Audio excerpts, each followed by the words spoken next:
আজকে আমি রান্না করছি বাচ্চার টিফিনের জন্যে ম্যাগি। প্রথমে ম্যাগি আর মটরশুঁটি জলে সেদ্ধ করে জল ঝরিয়ে রেখে দিয়েছি। এরপর ফ্রাই প্যানে নিয়ে নিয়েছি তেল, আর তার মধ্যে দিয়ে দিয়েছি পেঁয়াজ কুচি, টমেটো কুচি, পেঁয়াজ কলি আর সামান্য একটু গাজর।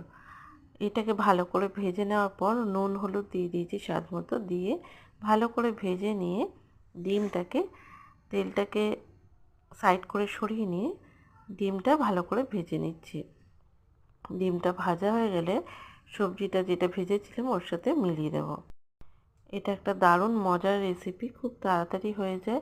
আর বাচ্চাদের সন্ধ্যের টিফিনে বলো, সকালে স্কুলে টিফিনে বলো, খেতে খুবই মজা পাবে ওরা এরকম ধরনের টিফিন বানিয়ে দিলে। দেখো রান্নাটা প্রায় হয়েই এসেছে। এরপর ছেঁকে রাখা ম্যাগিটা একেবারে জলটা ভালো মতো ছেঁকে নিয়েছিলাম, দেখো। তো এটাকে এর মধ্যে দিয়ে ভালো করে মিলিয়ে নেব। খুব ভালো করে মিশিয়ে নেওয়ার পর এই দেখো সব সবজির সাথে ভালো করে মিশিয়ে নিচ্ছি। মিশিয়ে নেওয়ার পর এর মধ্যে দিয়ে দেবো একটু সস আর ম্যাগি মশলা, দিয়ে আর একটু ভেজে নেবো। এই দেখো টমেটো সসটা দিয়ে দিলাম, দিয়ে অল্প একটু ম্যাগি মশলা দিয়ে দিয়েছি। তো দিয়ে এটা ভালো করে মিশিয়ে নিচ্ছি। তো তৈরি আজকে রেসিপি ম্যাগি। এই দেখো রান্নাটা কেমন হচ্ছে অবশ্যই কমেন্ট করে জানিও।